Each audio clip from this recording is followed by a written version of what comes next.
تعالوا بقى نتكلم على التعبيرات الأساسية والرئيسية في جسمنا اللي إحنا بنستخدمها على المسرح، أو حتى لو بنتكلم على الكاميرا أو قدام العدد سواء كان قليل أو كبير. أول حاجة بتظهر إيديّا، يعني حتى لمّا باستخدم إيديّا لمّا بنقول للمدربين في فرق بين استخدامك للكاميرا واستخدامك على المسرح. إيدينا على المسرح بتبقى عالية جدًا وبنعبّر، هنا قدّام الكاميرا في كادر ما ينفعش نعدّي عنه، فلمّا بنقول بنضرب لهم مثل to be or not to be، to be or يعني أكون أو لا أكون، فبنستخدم إيدينا. وبرضه بتكون استخدام الإيد المفروض ما تكونش قدّام وشّنا، يعني إحنا لمّا بنتكلم كمدربين نقول لأ، وأنت بتتكلم مش عايز إيدك تعدّي من قدّام وشّك. فاستخدام الإيدين قدّام الكاميرا غير استخدام الإيدين أمام المسرح، بس ما ينفعش تبقى إيديّا متكتفة وأنا باتحرك على المسرح، لازم تبقى مُعبّرة. حتى لمّا باشاور على حد بابدأ أشاور له كده، ما اشاورش كده. فاستخدام الإيدين ده جزء مهم جدًا. استخدام الوجه، لمّا بنيجي ندرّب حتى الشباب على التلفزيون نقول لأ، ابتسامتك قدّام الكاميرا مهمة. طب أنا على المسرح لازم يبقى ابتسامتك مُعبّرة، ما ينفعش تكون الابتسامة لا تعبّر عن الداخل، لازم تكون مُعبّرة عن اللي جوانا. الوجه يبقى مبتسم، العينين، وده هناخد تمارين عن لغة العيون، هيبقى تمرين إزاي نعبّر من مشاعرنا بلغة العيون. طيب الرجل نفسها إزاي نتحرك يمين، إزاي نتحرك شمال، إيه هو الميزان المسرحي؟ فده اسمه التعبيرات الرئيسية أو النقاط الرئيسية في جسمنا، إيدينا، وشنا، رجلينا. طيب تعالوا بقى نتكلم على صفات الممثل، يعني الممثل ده ليه صفات، تركيز عالي جدًا.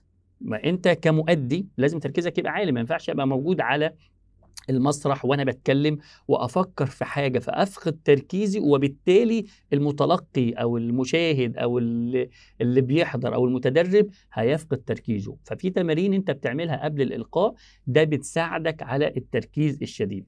طب التركيز ده بنعمله إزاي؟ في حاجات إحنا ممكن نعملها أقلها أنت قبل ما تنام تفتكر يومك مشي إزاي، فبتنشّط دماغك وتركيزك يزيد. لمّا نبقى في الورش بنجيب 2 من المتدربين يقفوا قصاد بعض، يركّزوا في عيون بعض، ونبدأ نقول لرقم 1 أول ما يبدأ ياخد الorder يرفع إيده يمين، التاني يرفع إيده اليمين رغم إن هو مركّز في عينيه. ونبدأ بقى ندّي order للتاني نخبّط كده بإيدينا يغيّر الحركة. فده من ضمن التمارين اللي بتركّز، كإنه بنسميه تمرين المراية. لو أنت قدّام المراية أي حركة حضرتك بتعملها بتظهر قدّام المراية. من ضمن برضه صفات الممثل جزء مهم جدًا هو الخيال الواسع. الخيال أهم من المعرفة، دي من المقولات القوية جدًا والمؤثرة جدًا. أنا دايمًا لمّا حد يكلمني في الاستشارات التربوية ويقول لي مثلًا ابني بيقول أنا شُفت مش عارف إيه وهو بيكذب، أقول له ده ما بيكذبش، طفل صغير ما يعرفش الكذب، هو عنده خيال واسع. الخيال يا جماعة بيجيب إبداع، سيبوا الطفل يتخيل. طيب إحنا بقى في البعض الأداء التمثيلي بنطلب من المتدربين إن هم يتخيلوا إن هم عايشين في العصر الحجري أو العصر الإسلامي أو العصر القبطي، أي عصر من العصور. بنقول له غمض عينك لمدة دقيقة وتخيل أنت مثلًا جولة داخل المعدة، تخيل الألوان اللي بتشوفها، تخيل حوارك مع قلبك، تخيل أنت بتدخل إزاي من الأنف وبتطلع مثلًا من الأذن، بتعمل بيدور حوار مع الدماغ فيها إيه. فالتخيل الواسع بيجيب إبداع ويجيب ارتجال، فلازم الممثل المميز أو المؤدي اللي هو محترف يكون التخيل عنده عالي جدًا. كمان من ضمن الصفات المهمة للممثل ثقته بنفسه تبقى كبيرة، أداؤه الصوتي يبقى مميز، حركته على المسرح تبقى مترتبة. حاجة مهمة جدًا من صفات الممثل ولمّا كنا بنحضر دورات التمثيل كنا بناخدها وكنت مستغرب لها جدًا بس عرفت إن هي صحيحة 100%، هو إن أنا أمارس الرياضة قبل الإلقاء. رياضة إزاي يعني، ليه أمارس الرياضة؟ طبعًا لأن أنت لمّا بتقف قدّام الجمهور وتتكلم ساعة، ساعتين، 3 فبيحصل لك نوع من الإرهاق. كمان في فيديوهات أنت محتاج إن أنت وأنت بتشرحها أو أنت بتمثلها تنزل على رجلك على الأرض أو تتحرك حركة معينة.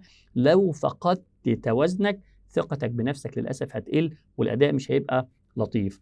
المرونة الجسدية بيبقى محتاجين إن إحنا نشتغل عليها، لأن برضه مهمة جدًا وصفة لا غنى عنها من صفات الممثل. في الفيديو ده اتكلمنا على أهم صفات الممثل، واتكلمنا على تمارين التركيز والخيال.